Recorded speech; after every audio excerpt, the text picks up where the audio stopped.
Eclesiastes 4:4, a versão que estarei lendo aqui, primeiramente, é a NVI, Nova Versão Internacional, que diz assim: descobri que todo trabalho e toda realização surgem da competição que existe entre as pessoas, mas isso também é absurdo, é correr atrás do vento.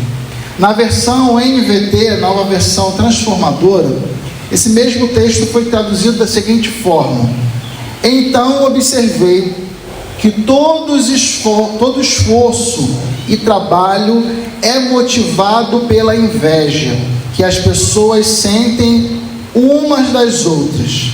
Isso também não faz sentido, é correr atrás do vento. Eu gostaria de perguntar nessa manhã, para a nossa autorreflexão, o que dirige a sua vida? A maioria de nós, seres humanos, temos a nossa vida sendo dirigida por algo. Todos nós, sem exceção, temos a nossa vida dirigida, que é sinônimo de controlada, guiada por coisas específicas. Há pessoas que têm a vida dirigida por suas crenças. Tem pessoas que têm a sua vida dirigida por pensamentos. Tem pessoas que têm a sua vida dirigida através da sua fé. Tem pessoas que têm a sua vida dirigida através dos seus sentimentos, através dos seus valores de vida, através das suas paixões, através dos seus desejos, através dos seus medos, através dos seus sonhos. Eu te pergunto, o que tem dirigido a sua vida? Você saberia me responder?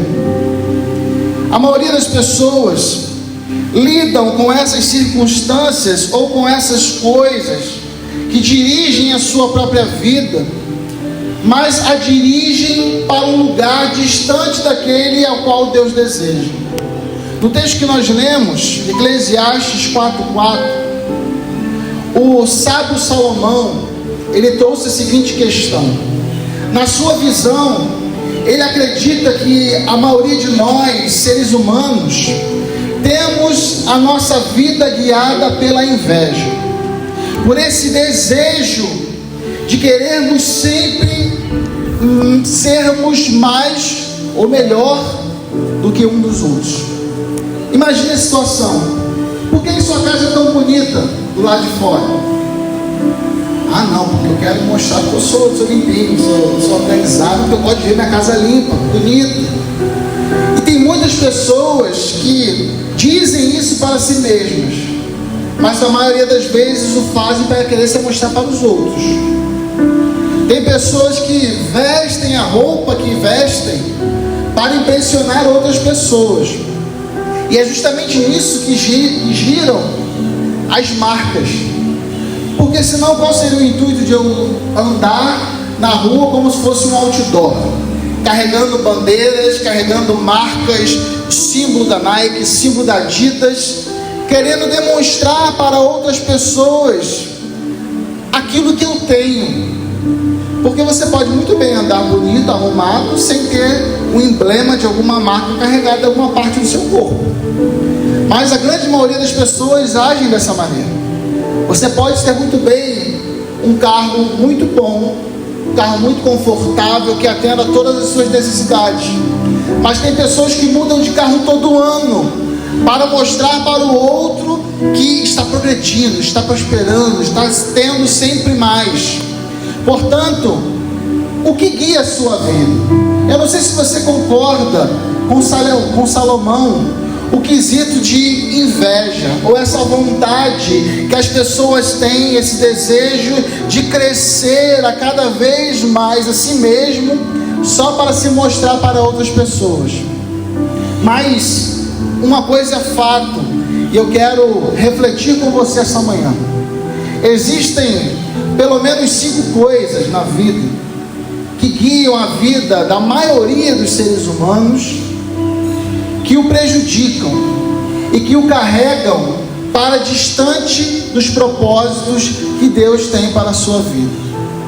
Uma dessas coisas é a culpa. Você já sentiu culpa de alguma coisa? Existem pessoas que carregam na sua vida a culpa por algo errado que fizeram no passado. E essa culpa que carregam dentro de si prejudicam a sua evolução, prejudicam o seu crescimento. Muitos vivem a vida fugindo do remorso e acabam sendo manipuladas pelas lembranças do erro do passado. O passado já passou. Só que tem gente que insiste em carregar os erros do passado no seu presente. E sempre que nós guiamos as nossas vidas baseada na culpa, nós estamos punindo a nós mesmos, nós estamos sabotando o nosso próprio futuro.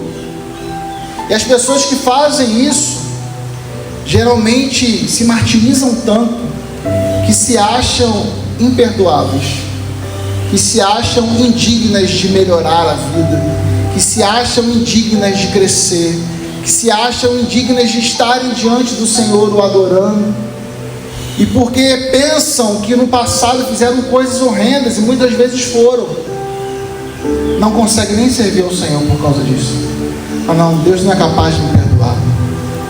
Não, para mim não tem jeito, eu preciso morrer, eu preciso sofrer, eu preciso de fato ser castigado, porque eu não posso crescer, eu não posso prosperar, eu não posso ter uma vida melhor, porque o que eu fiz no passado é imperdoável.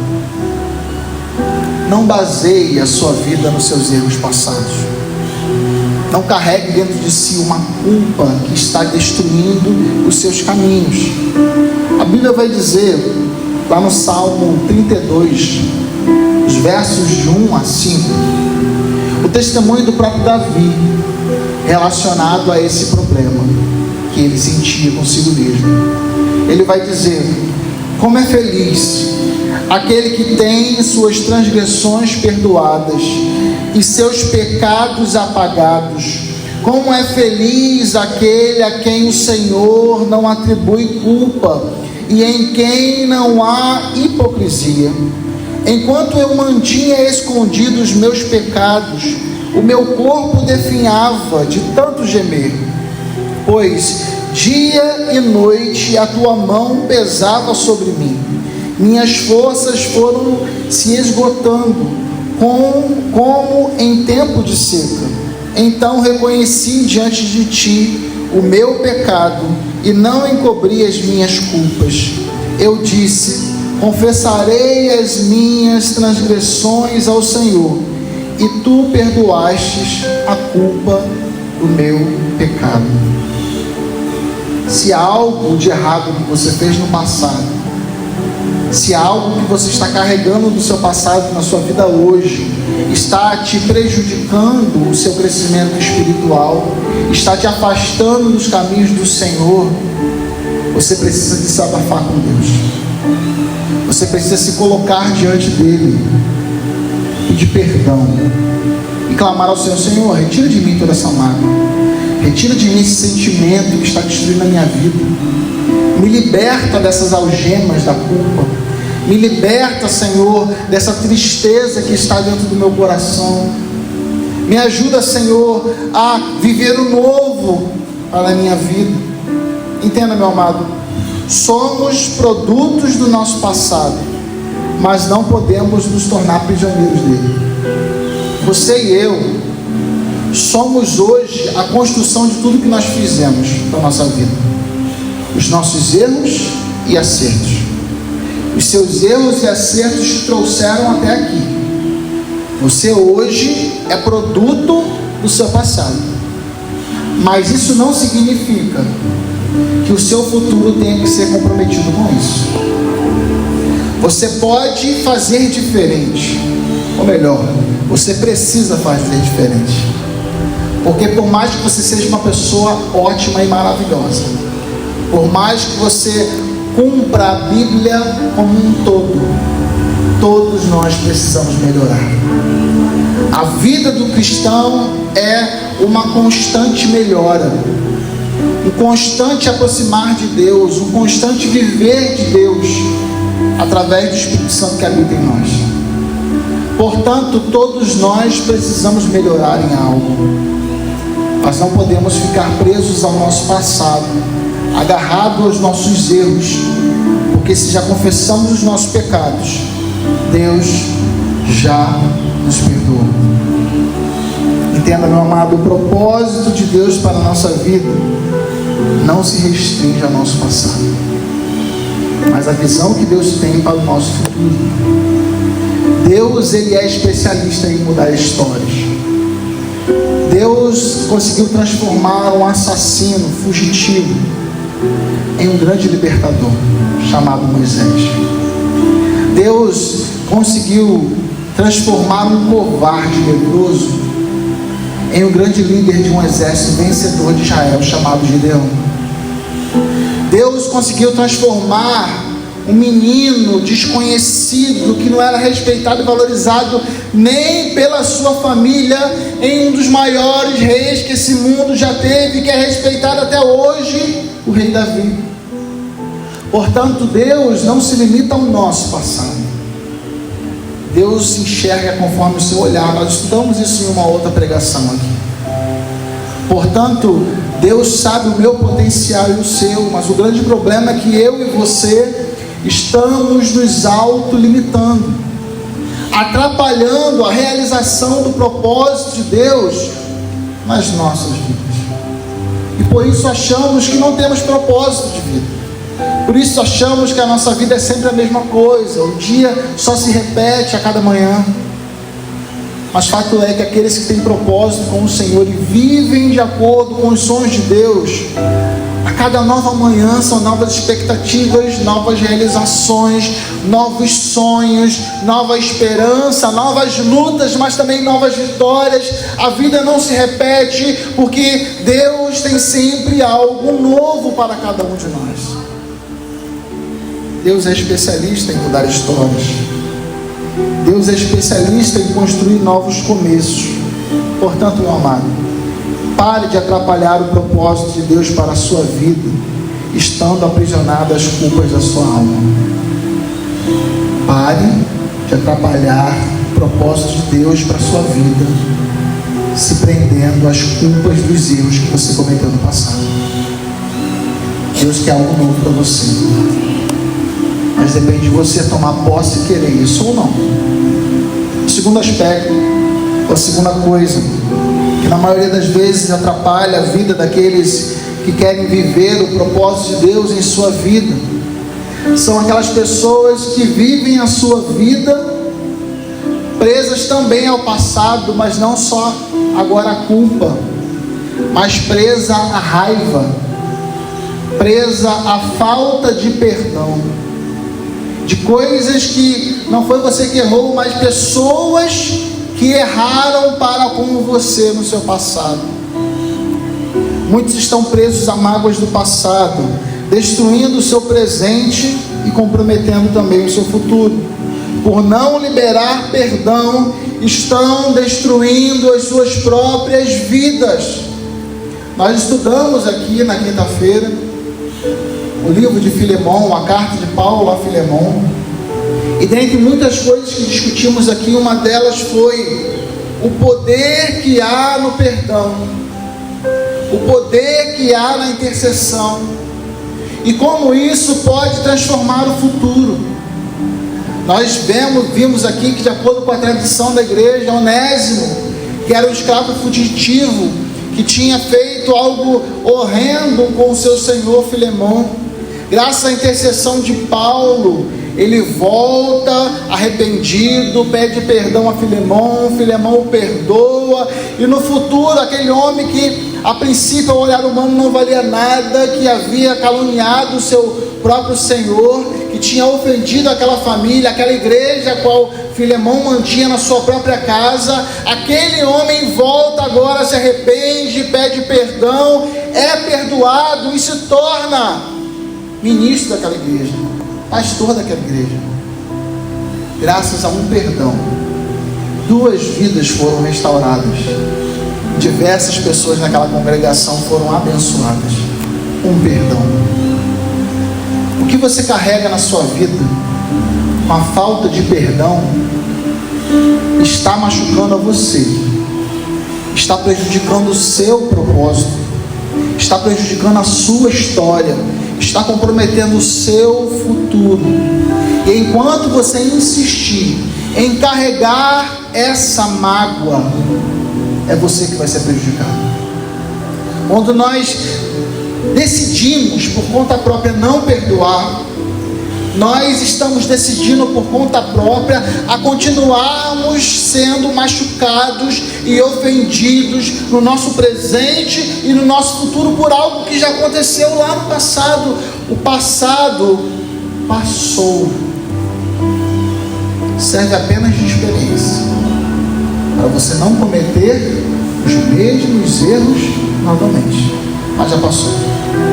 Não pode ficar influenciando a nossa vida, não pode ficar destruindo o nosso presente, as nossas conquistas, não pode comprometer o nosso futuro. Paulo vai dizer em Efésios capítulo 4, verso 32, sejam bondosos e tenham compaixão um dos outros, perdoando-se como Deus perdoou a vocês em Cristo Jesus. Sejam bondosos, perdoe-o, assim como o Senhor perdoou você. Assim como eu e você não merecíamos e não merecemos o perdão, o Senhor nos perdoa.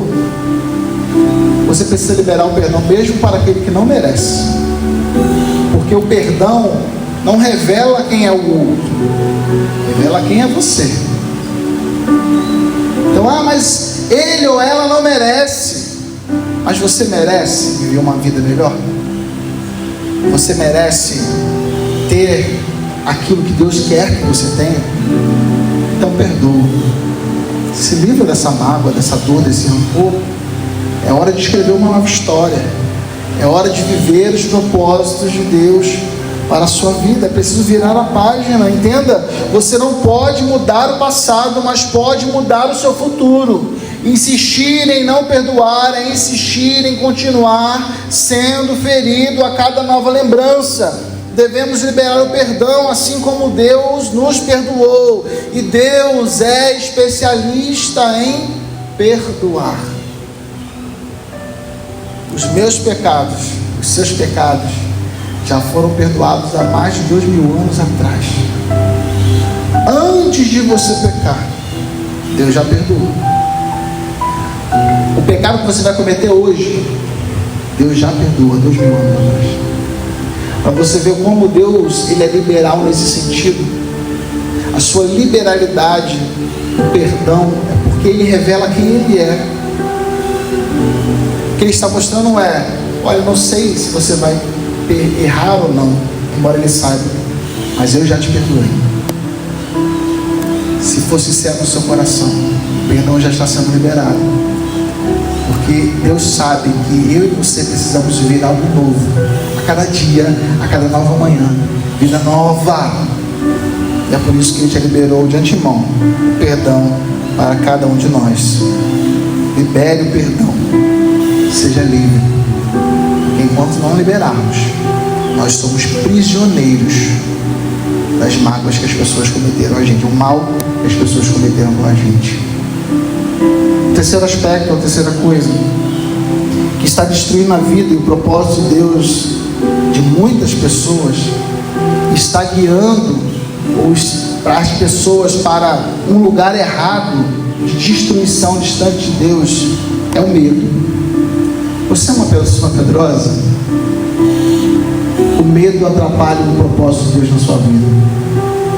Medo é sinônimo de falta de fé, falta de confiança no Senhor. Isso de fato atrapalha o crescimento de muitas pessoas, principalmente naquilo que se diz sobre chamado do Senhor. A maioria das pessoas que são chamadas pelo Senhor morrem de medo. e fogem, não querem aceitar, e por isso atrapalham as suas próprias vidas, atrapalham as bênçãos de Deus sobre a sua casa, atrapalham a realização dos propósitos de Deus na sua vida. Muitos vivem guiados pelo medo e estão presos a seus traumas e a fantasias da sua mente. A maioria dos medos que nós sentimos são provenientes de traumas do nosso passado, de coisas que a gente já viveu ou deixou de viver, que geraram traumas na nossa mente, e a gente faz o quê? Projeta isso para o futuro e começa a alucinar. Tem gente que tem medo de sair de casa. Não, eu vi no jornal que fulano tal morreu e aconteceu isso, não sei quem, então eu vou me prender dentro de casa, eu não vou sair mais. Você está projetando uma coisa para o futuro. Mas pastor, se eu morrer? Se você morrer, porque é hora de você morrer. Porque a Bíblia diz que não cai uma folha de uma árvore se não for da vontade de Deus. Eu estou dizendo para você ser um imprudente, porque a Bíblia diz: devemos ser simples como as pombas e prudentes como a serpente. Eu estou dizendo para você viver uma vida de imprudência. O que eu estou dizendo de forma clara é: não deixe que o medo limite você de viver a vida. Não deixe que o medo te proíba de crescer, de viver os propósitos que Deus tem para a sua casa, para a sua família. Quem é guiado pelo medo vive uma vida limitada e perde sempre grandes oportunidades. Quem vive com medo não aproveita as oportunidades que Deus está te dando. A cada dia Deus coloca pessoas na sua vida, coloca ideias na sua mente, coloca mensagens para você ouvir, propósitos do seu coração, mas aí você começa a elencar uns e sim. Não, mas e se acontecer isso? E se acontecer aquilo? Mas você nem tentou, você só está projetando coisas erradas. A sua fé está direcionada para o diabo, para a destruição, para a morte. Você está perdendo oportunidade, os seus dias estão passando, a sua hora está acabando, e quando você chegar diante de Deus, não adianta ficar reclamando nem de mimimi, porque as oportunidades são para todos. Você e eu temos 24 horas por dia, e o que você tem feito com os seus horários, com a sua vida, com as oportunidades que Deus tem liberado a você, de acordo com o propósito que Ele tem para a sua vida? Você está se limitando? Você está com medo de viver? Você está perdendo as oportunidades? Ou você está arriscando? Não, mas eu não gosto de arriscar. Não, eu tenho medo do risco. Para que me arriscar? Porque a vida é correr risco. Uma criança, para ela começar a andar, ela tem que correr o risco de cair. Se você quer aprender a dirigir, você tem que correr o risco de bater. Se você quer abrir uma empresa, você tem que correr o risco de falir. Se você quer viajar, você corre o risco de morrer num acidente. Tudo é risco. Acordou de manhã, abriu o olho, quer levantar da cama, você tem risco de cair da cama. Você tem risco de tomar um banho, escorregar no box e morrer. A vida é arriscada, viver é arriscado. Mas o que você vai fazer? Ah não, então vou me travar numa cama aqui, botar uma sonda em mim e vou ficar parado aqui até a morte. Essa é a vida que você quer levar? Viver é arriscado. E a beleza da vida é isso. É você viver, a emoção de viver, de errar, mas consertar. Deus não acha, não acredita, não pensa que você não vai errar, porque errar acontece, errar é humano. A ignorância está em a gente permanecer errando as mesmas coisas. Aí sim é ignorância. Mas precisamos ser sábios, olhar para a vida dos outros e enxergar: bom, essas coisas erradas que os outros estão fazendo, eu não vou fazer na minha vida. Você errou em algo, seja inteligente, aprenda com os seus erros. Só fuja da ignorância, permanecendo, dando murro em ponta de faca, sendo aquele burro teimoso que a gente fala, né? Que empaca e você bate, você puxa, ele não anda. São pessoas que estão presas aos seus erros e não progridem e não crescem. Nós precisamos nos arriscar. Nós precisamos viver a nossa vida. Os seus medos estão te afastando do propósito de Deus para a sua vida. A Bíblia vai dizer lá em Salmos 34:4: busque o Senhor, busquei o Senhor, e Ele me respondeu, e livrou-me de todos os meus medos. Isaías 41:10, a palavra do Senhor diz: por isso não tema, pois estou com você. Não tenha medo, pois sou o seu Deus. Eu o fortalecerei, eu o ajudarei e o segurarei com a minha destra fiel, com a minha mão direita vitoriosa, dependendo da sua versão. É a promessa de Deus, é a orientação de Deus, é a revelação de Deus. Não tenha medo, eu estou com você, vai em frente. Aí se eu errar, continua, faz de novo, faz outra coisa, muda, mas arrisca, mas tenta. Porque se você não fizer, é o segredo do fracasso. Quem não faz já fracassou. Quem tenta, pelo menos conseguiu testar a sua hipótese.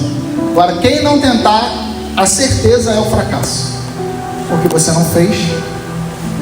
Então não adianta eu ter uma ótima ideia. Para uma ideia germinar, crescer e frutificar, ideias são sementes. A semente precisa morrer para a árvore nascer e frutificar.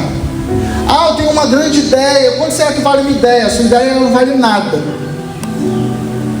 Se você não matar a ideia, ou seja, botar em prática, plantar essa semente, fazê-la germinar, ela não vale nada. É só um devaneio da sua mente.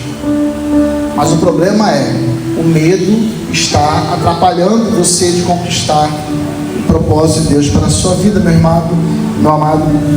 Deus é especialista em nos livrar dos nossos medos. Portanto, se você vive agarrado ao medo, clame ao Senhor e não permita que esses medos o afastem do propósito de Deus para a sua vida. O quarto ponto, ou a quarta coisa que tem dirigido a vida de pessoas e tem afastado elas do Senhor e do propósito que Deus tem para ela, é justamente a ganância ou a ânsia pelo materialismo. Existem pessoas que vivem em função de conquistas. Não, o propósito da minha vida é ganhar mais, é ter mais lucro, é prosperar cada vez mais, e por buscar de forma exacerbada sempre mais e mais, não consegue nem desfrutar daquilo que tem, acabam mantendo em si um coração ingrato e acabam destruindo as suas próprias vidas. Quem não conhece aquela pessoa que só trabalha? Quem não conhece aquela pessoa que não desfruta de nada que tem, que só vive correndo atrás do vento, segundo Salomão, buscando mais, enquanto que a nossa vida ela é rápida, ela é passageira, ela é um sopro. Você acha que o propósito da sua vida de fato é só conquistar coisas?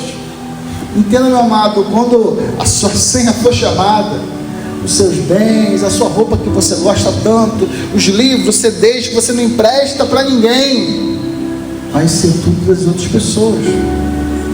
Vão jogar fora, vão doar, vão vender. O valor que você tanto estima e dá a algo não vai ter valor nenhum para as outras pessoas. O grande problema é que muitas vezes nós valorizamos demais aquilo que não merece tanto valor assim. Eu repito porque eu gosto de ser muito claro nas minhas palavras. Eu não estou dizendo que você não tenha que valorizar as coisas que você tem. Eu não estou dizendo que você não possa sonhar, conquistar uma casa, um carro, viajar, enfim, viver a sua vida. Eu só estou dizendo de forma clara e objetiva que as conquistas não podem ser o propósito da sua vida. Elas vêm no caminho. A Bíblia diz o quê? Buscai primeiro o reino de Deus. As demais coisas que o texto diz lá, comida, roupa, uma vida melhor, isso vem, isso vai sendo agregado, faz parte da caminhada, mas a nossa vida não pode ser guiada por isso, porque senão você vai se frustrar. porque os bens perecem. O bandido vem e rouba, você bate, acaba, destrói. E aí você vai ter a sua vida destruída porque você perdeu um bem. Ah, minha casa pegou fogo, minha vida acabou. Ah, eu perdi meu carro, foi assaltado, não tem mais sentido para a minha vida. Ah, o meu dinheiro era tanto na minha conta bancária, a gente fica olhando a conta bancária toda hora, admirando o seu cifrão que tem lá, que nem muita coisa é. Mas acontece alguma coisa, sobe o dinheiro, ai meu Deus, e agora? O que eu vou fazer na minha vida? Acabou meu dinheiro. Tem gente que se mata, você sabia disso? Porque tem a sua vida focada em um bem perecível. O dinheiro, ele é imaginário, só tem valor para quem de fato comercializa com ele. Pega seu R$1 milhão aí e vai lá pro Japão e tenta comprar alguma coisa em real. Você não vai comprar nada, porque lá o seu dinheiro não tem valor nenhum. Ou seja, algo imaginário, coisa que a gente criou, e a gente dá a vida por isso, quando que Deus está te chamando para algo eterno, para algo muito maior do que coisas materiais. Entenda, meu amado, a sua autoestima, o seu valor não são baseados em sua posse. Você vale muito mais do que as suas posses, mesmo que o mundo queira dizer ao contrário. Não, você vale o que você tem, você vale o que você é, o que você veste. Isso é uma astúcia e armadilha de Satanás para a sua vida, porque aí você se olha no espelho e fala assim: olha como eu não valho nada, olha minhas roupas toda roda-feira, que ninguém me respeita, porque olha como eu sou, olha minha casinha onde que é. E aí você vive de pobre coitado na vida, quando que Deus tem te elevado. Deus te quer de forma grandiosa. Um dos homens que o Senhor Jesus diz que foi um dos grandes homens nessa terra foi João Batista. Ele vestia pele de camelo, comia gafanhoto e vivia uma vida no meio do deserto, porque o olhar de Deus é diferente do meu e do seu. Deus enxerga o nosso ser, Deus enxerga quem nós somos. Isso aqui é só a matéria, algo exterior. E nós vamos falar disso hoje à noite, prepare-se. Mas fato é que, focando naquilo que estamos falando nesta manhã, você é muito mais do que aquilo que você tem, do que aquilo que você possui.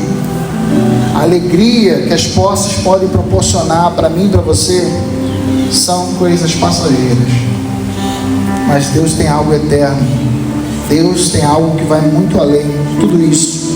É por isso que Paulo vai dizer em 1 Timóteo, capítulo 6, verso 9: mas aqueles que desejam enriquecer caem em tentações e armadilhas e em muitos desejos tolos e nocivos que os levam à ruína e à destruição.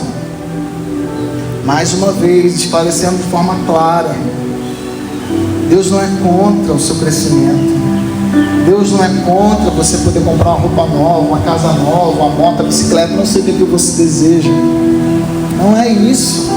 Precisamos entender que o nosso Deus é um Deus próspero, o nosso Deus é um Deus de fartura. Ele não se alegra com o miserável, Ele não se alegra com a pobreza, mas basear a nossa vida na busca incessante pelos bens é vaidade. É buscar a nossa própria destruição. Não se orgulhe da pobreza. A pobreza é carência de produção. Deus não se alegra com a sua pobreza.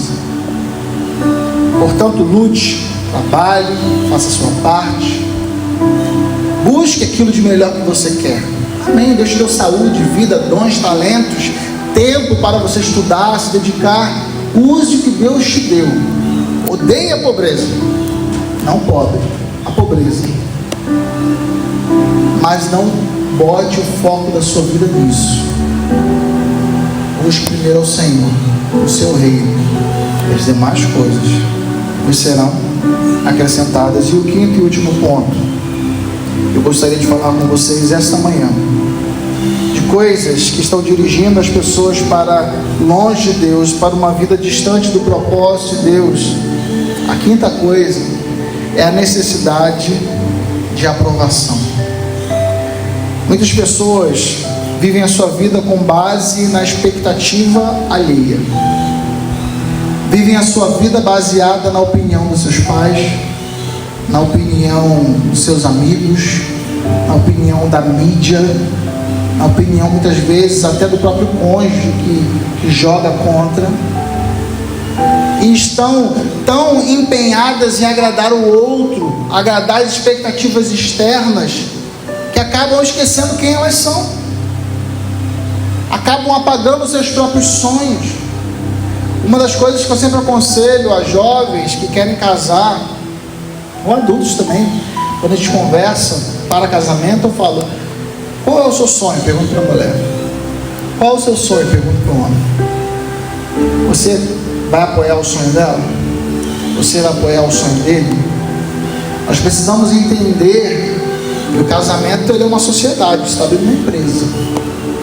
É claro que quando você casa, você se torna um só, mas não significa que tornar-se um só é viver a vida de uma pessoa só.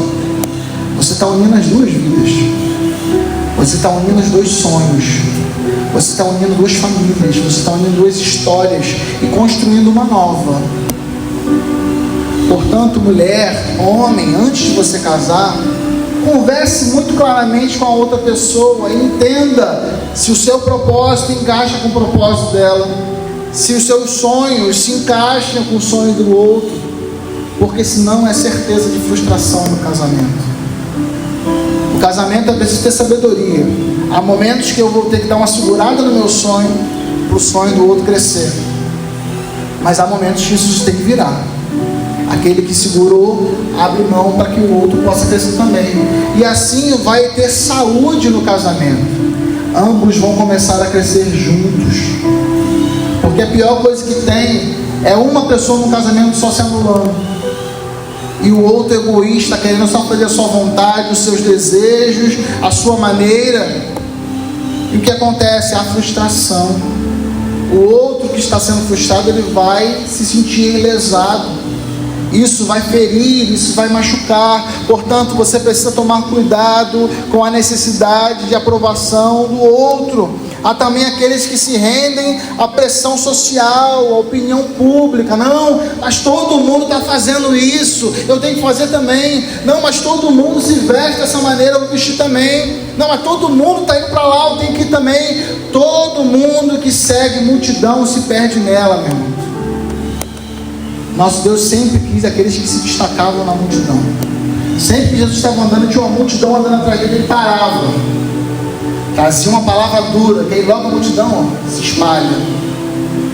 Quando os próprios discípulos estavam com ele, começaram a falar: isso, a palavra foi dura. Eu falei: está satisfeito? Não, você vai com a multidão também, porque a multidão, ela anda sem direção, anda perdida. Qualquer vento de doutrina, qualquer palavra, qualquer incentivo, qualquer motivação, eles ficam andando perdidos. São pessoas unidas sem propósito, porque quem tem o seu propósito, tem seu foco, tem a sua visão, tem o seu entendimento, sabe por que está aqui, sabe o que tem que fazer, sabe o que agrega, o que não agrega à sua vida, e não se guia pelas multidões.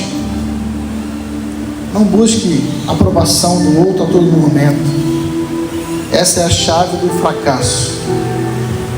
Deseja agradar todo mundo. Quem tenta agradar todo mundo se torna um fracassado, porque ele vai anular a si mesmo, vai anular a sua identidade. O segredo do fracasso é tentar agradar todo mundo. Entenda, meu amado, como pastor, não estou aqui para agradar a todo mundo, estou para agradar o Senhor. Até quando Ele quiser que a gente esteja aqui, depois a gente vai para outro lugar quando Ele quiser. Você, a mesma coisa. Cada um vivendo o seu propósito, andando alinhado com Deus. Isso vai agradar alguns, vai desagradar muitos, mas faz parte da vida. Isso é sinônimo de maturidade, quem entende isso. Por isso que eu digo que o não é libertador. Aquele que diz sim para todo mundo, aquele que topa tudo, ele está sempre se arrebentando. É preciso na hora certa dizer: poxa, isso aí eu não vou fazer não. Ah, poxa, isso aí não dá para mim. Mas por quê? Mas para mim não dá.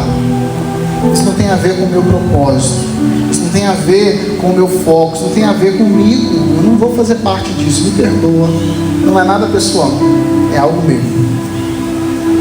Eu e você não precisamos ficar vivendo dessa forma, Se você está dando ouvidos e relevâncias a tudo o que as pessoas opinam e dizem sobre a sua vida, é um sinal que você ainda não está vivendo o propósito de Deus para você.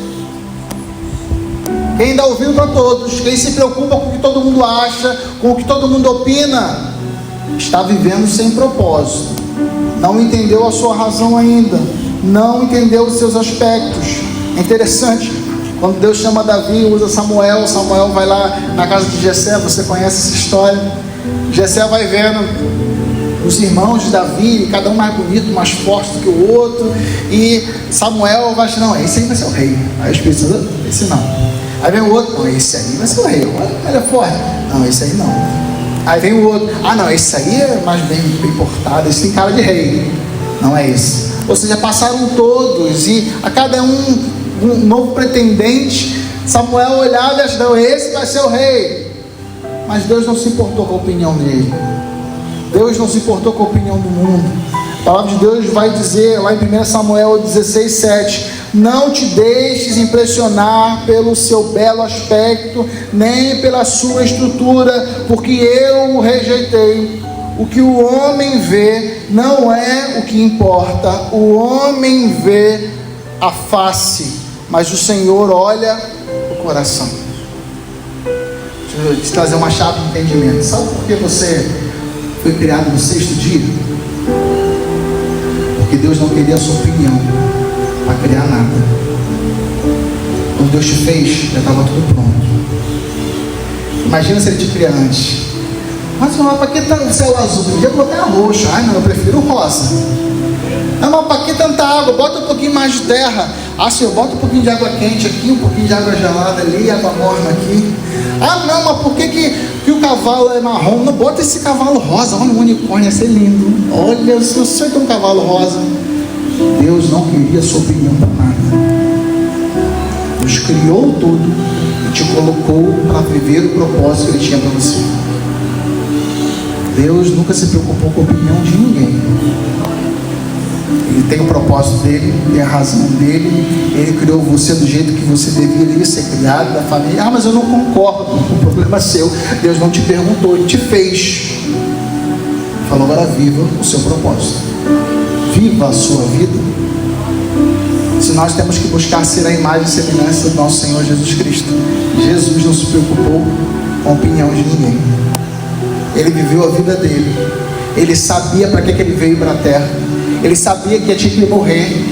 E quando aquele discípulo Pedro tentou falar com ele, Senhor, não morre não vai para a cruz não. Ele falou, aparta-te de mim, Satanás, porque eu sei o meu propósito, eu sei para que eu nasci, eu sei para que eu fui chamado. E toda vez que eu e você damos ouvidos a Satanás, ele quer nos afastar do propósito que Deus tem para a nossa vida.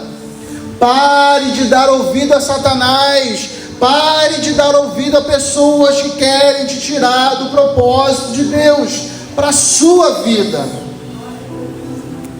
Aparta-te de mim, Satanás. Aguça os seus ouvidos para aquilo que Deus fala a seu respeito. Coloque o seu coração no altar e siga o propósito que Deus te revelou na sua palavra e no seu coração através do Espírito Santo. Dê ouvidos a Deus. Pare de ficar ouvindo todo mundo. Pare de tentar agradar todo mundo. Essa é a chave do fracasso. E é por essa razão que você e eu precisamos de um verdadeiro propósito na nossa vida. Porque aqueles que vivem um propósito não ficam sendo guiados para agradar outras pessoas. Não guia a sua vida através do medo, não guia a sua vida através de culpa, não guia a sua vida por causa do materialismo, não guia a sua vida em rancor e falta de perdão de mágoas cometidas contra você, porque você tem um propósito. Entenda, a principal busca que você tem que fazer na sua vida é o quanto antes entender o seu propósito, entender o seu chamado, porque quando nós de fato temos o nosso propósito, quando nós enxergamos o nosso chamado em Deus, a primeira coisa de boa que acontece na nossa vida é ter uma vida que tenha sentido. Você para de viver a vida de qualquer jeito, porque é uma vida que faz sentido. Nós começamos a suportar muito mais as lutas que nós vivemos, sem um propósito. Eu e você só existimos. O viver a vida de fato só começa quando nós encontramos um propósito, uma razão existencial, quando nós entendemos o nosso chamado para com Deus. E sem Deus a vida não tem propósito, muito menos sentido. Sem Deus viver não faz sentido. É só nascer, morrer, nascer, crescer, multiplicar e morrer, né? Que a gente aprende na escolinha. O sentido da vida não é só isso. Ele vai muito além. Aqueles que não têm propósito vivem dessa forma. E é por isso que acabam baseando a sua vida nos prazeres, porque é a única coisa que vai fazer um pouquinho mais de sentido. Eu faço algo que me dá prazer aqui, acolá, porque para que lutar? Para que continuar vivo? Para que trabalhar tanto? Para que fazer as coisas? Se a vida não faz sentido, eu vou morrer, vai ficar tudo por aí. Pensam assim aqueles que não têm sentido na sua vida. Uma outra razão de ter de fato um propósito vale a pena porque a vida fica mais simples. Quando temos um propósito, é simples tomar decisões. É fácil. Se alguém te propõe uma coisa, você fala assim: opa, isso se encaixa com o meu propósito, sim ou não? Não, então não quero. Não é questão de ser pecado ou não é pecado. Você entende como fica muito mais avançado? O papo muda. Esses dias tinha um jovem perguntando: eu posso fazer tatuagem? É pecado ou não é pecado? Eu falei: olha, depende. Eu entendi. Por que depende? Eu falei: depende. Eu, na minha visão, a tatuagem é uma degradação do templo do Espírito Santo. Então, a partir daí, não é que a Bíblia esteja dizendo: não faça tatuagem, porque a Bíblia é um livro de princípios e não de regras. Ah, mas tem algum versículo que diz que eu não tenho que fazer tatuagem? Eu falei: olha, se ser sincero com você, não tem. Mas a Bíblia diz que seu corpo é templo do Espírito Santo. E qual é o seu propósito nessa terra mesmo? Kikikikaká, não sabia responder. Eu falei: você tem que entender que quando você tem um propósito, é mais fácil você tomar decisões. Quem tem uma vida com propósito não precisa ficar andando na corda bamba. Isso aqui é pecado ou não é? Até onde é pecado, pastor? Eu posso andar aqui ou para cá já é pecado, eu caio no inferno. Você está sem propósito, você não entendeu a vida. Porque quando você tem um propósito de vida, mesmo que aquilo não seja pecado, isso corrobora com o meu crescimento, isso corrobora com aquilo que Deus quer para a minha vida, isso vai me fazer avançar ou isso vai atrapalhar os sonhos de Deus para mim, o projeto de Deus para mim? Ah, vai atrapalhar? Então não quero. Não interessa se é pecado ou não. Eu não quero. O propósito deixa a vida mais simples de tomar decisões. O propósito, quando vivido da forma correta, também nos ajuda a estabelecer prioridades na nossa vida. Se o tempo meu e o seu é igual, idêntico, 24 horas, por que tem pessoas que crescem mais rápido umas do que as outras? Por causa de prioridades. Porque tem homens e mulheres de Deus que vivenciaram grandes experiências com o Senhor, e porque tem outros que não vivenciaram, se foram suscetíveis às mesmas tentações que eu e você temos. É uma questão de prioridade. Quem enxerga o seu propósito não perde tempo com besteira, tem foco, tem disciplina e busca de fato com resiliência aquilo que Deus me mostrou, aquilo que Deus me revelou. Um propósito genuíno traz motivação ao nosso coração, deixa cada um de nós motivados, com vontade de fazer, com vontade de crescer, com vontade de ser transformado, porque esse propósito nos motiva. E por último, um propósito genuíno nos prepara para a eternidade, porque esse é o objetivo do propósito de Deus para a sua vida, de todos os nossos propósitos, nos preparar, nos guiar para aquilo que é eterno.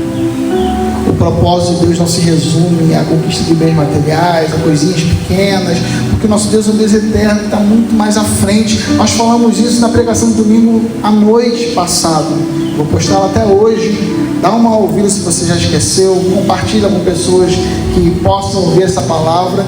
Nós precisamos entender a dimensão de Deus e parar de nos incomodarmos com picuinhas, com coisinhas pequenas. A vida é muito mais valiosa, o seu tempo é muito mais valioso. Para você perder tempo olhando Big Brother, lendo noticiazinha de bafafá, de fofoca um do outro, perder tempo torcendo para time de futebol, é tanta coisa pequena que a gente perde nossa saúde, nosso estresse, a nossa vida com coisas ínfimas, quando que Deus tem coisas grandiosas para mim e para você.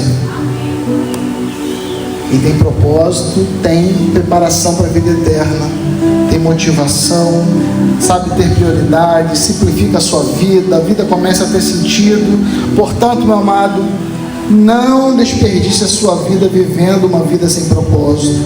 Não deixe que as coisas alheias, como a inveja, a culpa, ressentimento, medo, materialismo, desejo de aprovação, dirijam a sua vida. Busque o Senhor, abra seu coração para Ele, entregue sua vida no altar, permita que Ele te mostre o seu propósito existencial, o seu destino, os sonhos que Ele tem para você, e tome posse disso no nome de Jesus e viva a sua vida. Louvado seja o Senhor. Pai amado, Pai querido, nós queremos te agradecer, Senhor, por essa palavra. Nós queremos te agradecer, Senhor, por tudo aquilo que o Senhor tem falado aos nossos corações. Abençoa, Senhor, a tua igreja. Dá propósito existencial, dá propósito de vida, sonho, destino para aqueles que ainda estão perdidos, aqueles que ainda estão sendo guiados pelas multidões, aqueles que não têm ânimo, aqueles que acordam cabisbaixos, aqueles que chegam à sua casa emborrados, tristes, do que você olha no olhar da pessoa, você não vê futuro, você só enxerga a morte. Senhor, tira esse mal, repreenda tudo isso no coração dos teus servos, traga ânimo, traga vida, traga sentido, Senhor, traga propósito no coração da tua igreja, Senhor. Abençoa o teu povo, meu Pai, abre os olhos daqueles que estão com a vista embaçada. Senhor, transforma as vidas dos teus servos, abre o entendimento, Senhor, faz com que eles entendam, Senhor. Espírito Santo, trabalha nos corações, meu Pai. Só o Senhor pode fazer. Nenhum de nós, não há o que eu fale aqui, não há o que eu ensine aqui, Senhor, ou ensine aqui, que possa transformar se o Senhor não agir, meu Pai. E é por isso que nós clamamos a Ti. Fala, Senhor, aos nossos corações e perdoa a nossa limitação, perdoa, Senhor, os nossos pecados. Essa, Senhor, é a nossa oração, no nome de Jesus. Amém e amém.